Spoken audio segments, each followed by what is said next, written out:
Assalamualaikum warahmatullahi wabarakatuh. Perkenalkan, nama saya Fathul Hidayah, jurusan Manajemen Pendidikan Islam, UIN Wali Songo, Semarang. Dalam video kali ini yaitu kegiatan PPL kolaborasi minggu kelima di SMP Negeri 16 Semarang tentang praktik pengolahan bahan pustaka. Sebelum membahas bahan pustaka, yang paling erat kaitannya dengan hal tersebut yaitu perpustakaan. Perpustakaan merupakan salah satu sarana pembelajaran yang dapat menjadi sebuah kekuatan untuk mencerdaskan bangsa. Perpustakaan mempunyai peranan penting sebagai jembatan menuju penguasaan ilmu pengetahuan yang sekaligus menjadi tempat rekreasi yang menyegarkan dan menyenangkan.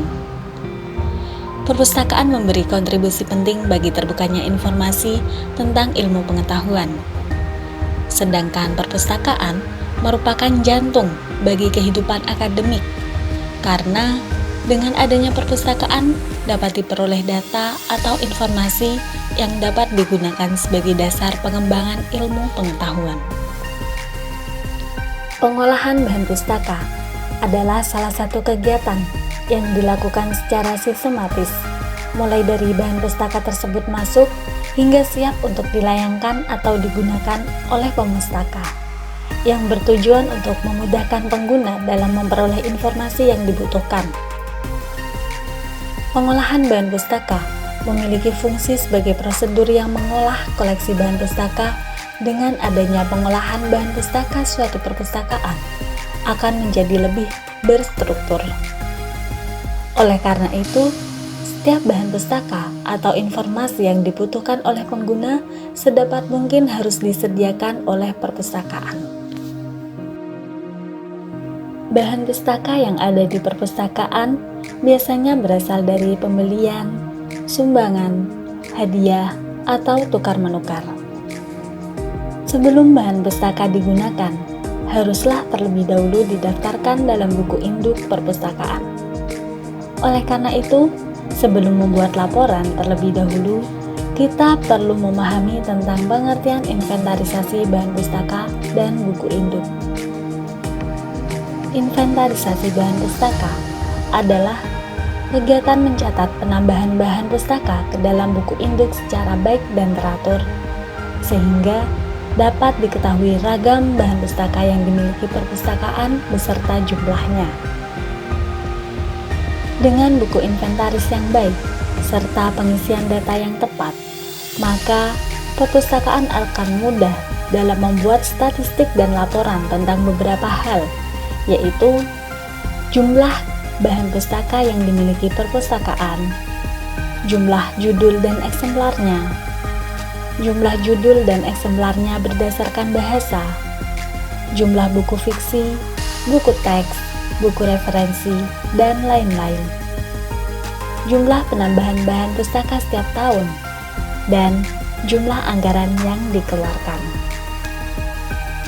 Kegiatan inventarisasi bahan pustaka ada 3 tahap. Yang pertama yaitu pemberian cap atau stempel kepemilikan perpustakaan. 2. Pemberian nomor inventaris buku atau nomor induk buku. 3. Pencatatan data koleksi ke dalam buku induk atau buku inventaris. Adapun perlengkapan yang diperlukan untuk melaksanakan kegiatan inventarisasi bahan pustaka yaitu 1. Buku induk atau buku inventarisasi yang berisi kolom-kolom yang berhubungan dengan bahan pustaka seperti judul buku, pengarang, penerbit, tahun terbit, dan lain-lain. 2. Cap atau stempel inventarisasi yang berisi nama perpustakaan yang bersangkutan di kolom inventaris, tahun dan tanggal waktu buku itu dicatat dalam buku inventaris. 3. Cap atau stempel perpustakaan yang berisi nama, alamat, dan simbol perpustakaan yang bersangkutan. Di dalam melaksanakan kegiatan inventarisasi bahan pustaka, ada langkah-langkah yang harus dilakukan. Langkah pertama yaitu penerimaan bahan pustaka. Dengan cara memeriksa penerimaan, buku yang diterima oleh perpustakaan terlebih dahulu diperiksa kondisinya dalam keadaan baik atau ada kerusakan. Kemudian, memisahkan buku yang tidak sesuai dengan pesanan dan mengirimkan tanda bukti penerimaan buku.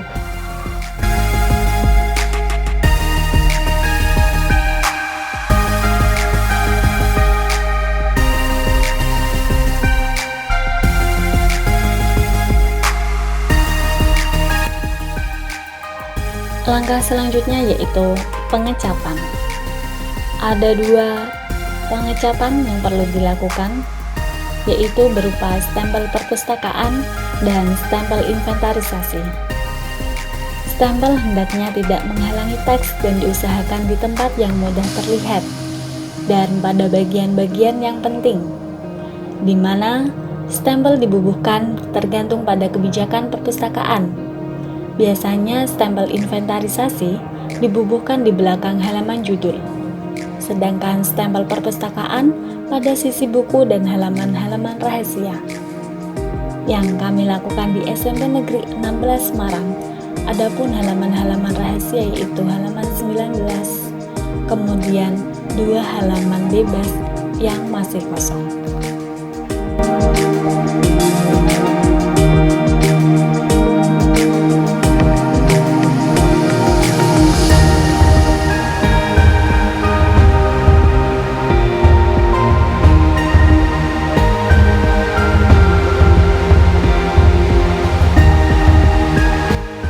Semua buku yang diterima dan telah dibubuhi stempel dicatat dalam buku induk dengan mengisi kolom tanggal terlebih dahulu.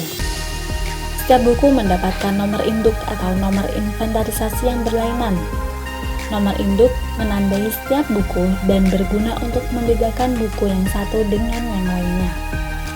Bentuk nomor induk bermacam-macam tergantung kebijakan masing-masing perpustakaan. Di SMP Negeri 16 Semarang ada beberapa nomor induk yang harus dicatat sesuai dengan mata pelajaran tertentu. Garis besar pencatatan mencakup: yang pertama, pencatatan harus berdasarkan kronologis menurut tanggal penerimaan. 2. Buku induk terdiri dari kolom dan lajur tertentu, diisi sesuai dengan bahan pustaka yang diterima. 3. Tiap buku mempunyai 1 nomor induk buku.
Merupakan buku hasil dari pengolahan bahan pustaka berupa inventarisasi yang sudah kami lakukan. Bukunya terdiri dari buku mata pelajaran yang dibutuhkan siswa di SMP Negeri 16 Semarang untuk kegiatan belajar. Hasil dari kegiatan inventarisasi ini yaitu buku-buku yang sudah siap untuk dibagikan kepada siswa di SMP Negeri 16 Semarang.